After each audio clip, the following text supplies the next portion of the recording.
Le chapitre de cette semaine s'appelle Tokyo partie 8 et ça y est, c'est le moment pour Megumi de briller avec un allié qu'on n'attendait plus en fin de chapitre. On en parle tout de suite. Alors je sais pas si vous avez vu, mais le dernier sondage de popularité des persos de Jujutsu est sorti dans le Jump cette semaine. Et alors autant je le trouve hyper discutable sur certains aspects, je sais pas, par exemple le fait que Maki ne soit pas dans le top 10, autant s'il y en a un qui a pas volé sa première place, c'est bien Megumi, numéro 1 du classement, numéro 1 de ce chapitre, et on perd pas plus de temps, on place au résumé. Le chapitre s'ouvre sur l'explosion du fameux œil qui m'avait tant intrigué la semaine dernière, qui se trouve être celui d'un allié de Lazy. Ce gars-là s'appelle donc Yori Azenoki et il semble à ce moment-là que sa technique soit de pouvoir utiliser des parties de son corps pour les faire exploser avant de pouvoir se régénérer.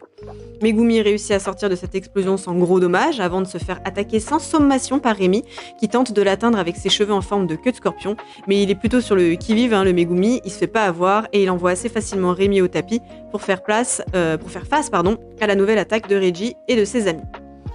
On parlera dans l'analyse de la technique de Reiji, de Lazy, qui se précise dans ce chapitre, mais Megumi sent une odeur d'essence couplée à la technique de Yori qui lui envoie une dent. Je vous fais pas un dessin, très grosse explosion dans le bâtiment, à laquelle il échappe donc cette fois-ci en se protégeant dans un appartement.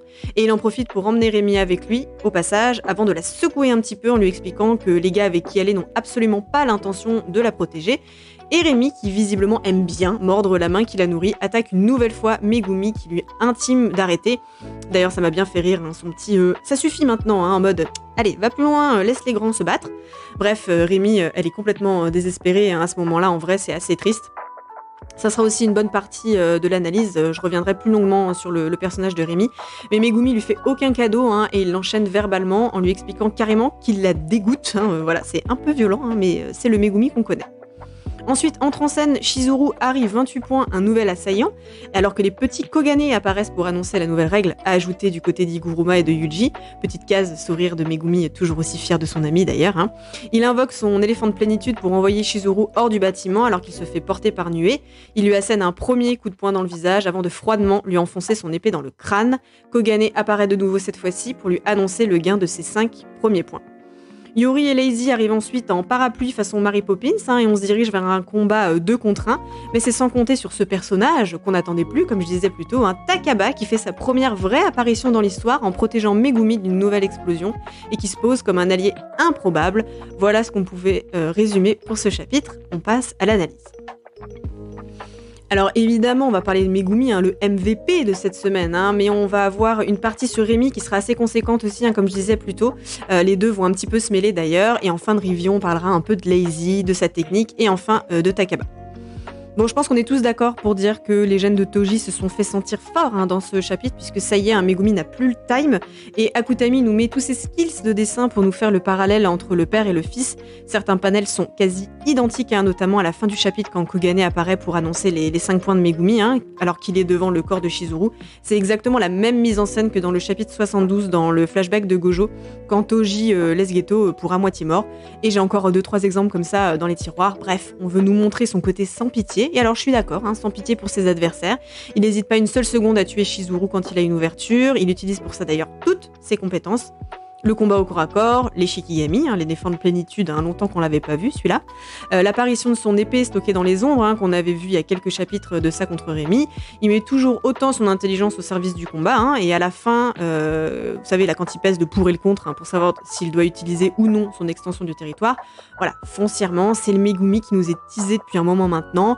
Il fait ce qu'il a à faire, et il met surtout enfin en action les mots de Gojo, qui lui avait dit pendant son entraînement dans le chapitre 58, qui lui disait finalement pour son propre bien d'être un peu plus égoïste, et c'est ce qu'il met en pratique. Il se concentre sur son objectif et surtout sur sa propre survie. Mais là où, encore une fois, et j'en parlais d'ailleurs la semaine dernière, la comparaison s'arrête pour moi avec Toji, c'est dans son côté clément, on va dire. Et c'est maintenant qu'on va parler de Rémi et qu'on va faire un petit parallèle. Parce que Megumi avait à peu près 1000 raisons de vouloir la tuer. Elle le trahit une première fois en l'emmenant à la mauvaise personne, et clairement dans un piège, il la protège, et elle continue d'essayer de le blesser. Ça fait d'ailleurs écho à une comparaison que j'avais fait avec la fable de la grenouille et du scorpion dans la review du chapitre 162. Je vous invite à aller l'écouter si vous voulez savoir de quoi je parle. Et bref, Bref, malgré tout ça, l'idée de lui faire du mal physiquement ne lui effleure pas vraiment l'esprit. Et ça, pour moi, c'est la vraie dualité de Megumi. C'est-à-dire que de tuer, oui, s'il le faut, et dans ce cas précis pour protéger sa sœur, mais ça reste un objectif égoïste malgré tout, mais pas au prix de la vie des plus faibles. Et c'est ce qu'est Rémi, faible. Elle n'est pas une menace directe pour lui, et c'est pour ça, à mon avis, qu'il choisit de l'épargner. Et je vais même aller un peu plus loin. Pour moi, s'il la tue pas, c'est aussi parce que dans un sens, consciemment ou non, elle doit lui rappeler sa sœur. Rémi, elle est comme Tsumiki, c'est un pion dans une machination bien trop grande pour elle. Et du coup, ça me permet de faire une transition sur son personnage parce qu'elle s'en prend un peu plein la tronche sur internet, elle est pas mal détestée alors que je la trouve pas inintéressante du tout. Alors oui, certes, elle a fait des choses pas jolies, on va dire, mais j'ai du mal à lui en vouloir. Enfin, disons que je comprends son point de vue. Parce que depuis le début de cet arc, on a affaire qu'à des gars super forts et tout, et je trouve ça plutôt pertinent de la part d'Akutami de voir justement comment des personnages comme Amai, comme Rémi aussi, faibles donc, arrivent à s'en sortir avec leurs propres armes qui ne soient pas des techniques occultes hyper impressionnantes. Et pour continuer là-dedans et illustrer un peu la chose, de la même manière qu'Amai, dans son flashback avec Yuji, se rangeait du côté des harceleurs du lycée pour lui-même ne pas être harcelé, Rémi dans la traque, elle aussi se range du côté des plus forts, aussi opportuniste que ça puisse paraître, dans l'optique de sa propre survie. Voilà, c'est le côté très humain finalement, pas toujours très beau, pas toujours très glorieux, pas très shonen, qu'Akutami nous montre avec ces deux personnages, et le dessin sert vraiment son propos, notamment avec Rémi dans cette case où elle dit à Megumi que Lazy l'aime et la protège. Elle a cette espèce de visage un peu déformé par la peur, et ça contraste vachement avec toutes ces autres interventions dans le récit où jusqu'à présent elle était à chaque fois dessinée sous son meilleur jour, très dans les codes de la séduction, très belle finalement. Et là, elle est presque flippante, elle est dessinée comme étant moche, disons-le, moche comme parfois les choses qu'on doit faire pour survivre tout simplement. Et je trouve que c'est un biais plutôt percutant que de nous montrer comment les faibles s'en sortent dans cette guerre finalement. Je dirais pas non à voir un peu de sa backstory à elle aussi, comme on a eu avec Amai, en quelques cases. Je pense que ça permettrait de mieux la comprendre et surtout de comprendre pourquoi elle agit comme elle le fait. Voilà, comme ça, se rattacher à des gens qui manifestement ne lui veulent pas du bien. On serait sur un petit trauma de relation abusive que ça m'étonnerait pas. De toute façon, si elle est toujours en vie à ce stade de l'histoire, c'est qu'Akutami a d'autres dessins pour elle. Et je pense que les mots un peu durs que Megumi a pu lui dire ont pu avoir un impact sur elle pour la faire changer. Voilà, on verra ce que Geye a en tête pour elle très bientôt à mon avis. Un petit mot rapide sur Lazy avant de finir sur Takaba. Je pense que c'est plus ou moins acté maintenant que sa technique a un rapport avec sa tenue en ticket de caisse, puisque pendant le combat il en envoie 2, et Megumi trouve que ça sent l'essence, et si on prête attention à l'en-tête du ticket, on peut reconnaître ce qui semble être le logo de Shell, la compagnie pétrolière, donc à ce stade, plus trop de doute, c'est pour ça aussi qu'il a pu se battre avec des couteaux sortis de nulle part la semaine dernière. Encore une technique improbable imaginée par Akutami, et c'est drôle parce que sa petite note dans le Jump de cette semaine faisait allusion à des tomes d'Hunter x Hunter qu'il aurait un peu partout chez lui, si on se demandait encore d'où il tire son inspiration. Un peu de linguistique pour finir sur ce personnage, mais en anglais ce gars s'appelle Reggie, et j'avais parlé d'un éventuel jeu de mots avec Register qui veut dire la caisse en anglais, et ça se confirme puisque son nom complet en anglais est Register, vous l'avez. Mais moi ce que je me demande c'est pourquoi en français il s'appelle Lazy Star. J'ai du mal à voir s'il y a un jeu de mots ou si c'est juste un choix de traduction. S'il y a quelqu'un pour éclairer ma lanterne, qu'il n'hésite pas.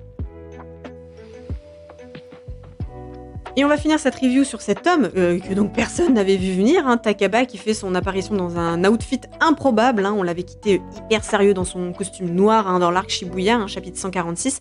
Et là on le retrouve dans un genre de clown, complètement sorti aussi lui de nulle part. Alors, avant qu'on suppose de ce qu'il va faire avec Megumi, je vais vous dire ce que je sais du matériau de base pour la création de ce personnage.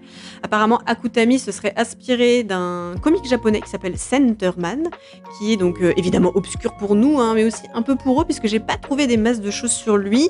Mais en tout cas, son costume est identique, donc moitié habillé, moitié à poil, avec dessus l'inscription 50-50. Et si on reprend donc le chapitre 146, et là, petit foreshadowing d'Akutami, puisque dans ce chapitre, quand le patron du cabaret demande à Takaba s'il fait partie de ceux qui font rire ou de ceux qui arrivent à faire croire qu'ils sont marrants, il lui répond avec des notions de 50-50 et de 70-30.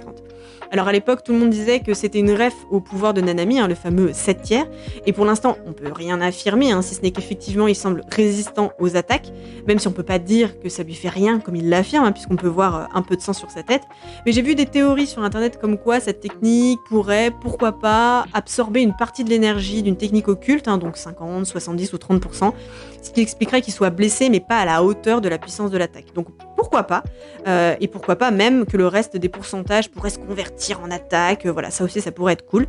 Après, il faut pas oublier que c'est un humoriste et une technique avec un rapport aux blagues peut être pas mal aussi, il faut voir. En tout cas, au vu de la tronche que fait Megumi à la fin du chapitre, je pense qu'on va avoir un joli duo dysfonctionnel qui peut être assez marrant. J'ai hâte de voir ça, et pourquoi pas que sous ses airs de pas y toucher, il serait capable, comme Iguruma pour Yuji, d'alléger un peu le fardeau de Megumi.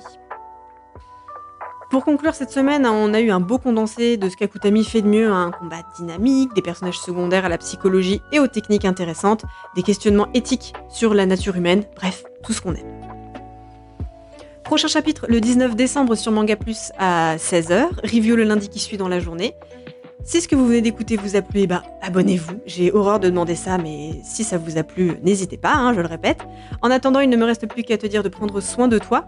La reco de la semaine, les carnets de l'apothicaire, un seinen aux petits oignons avec une héroïne qui met ses connaissances au service des intrigues du palais impérial. Voilà, lis-le, c'est vachement sympa. Et moi je te dis à la prochaine.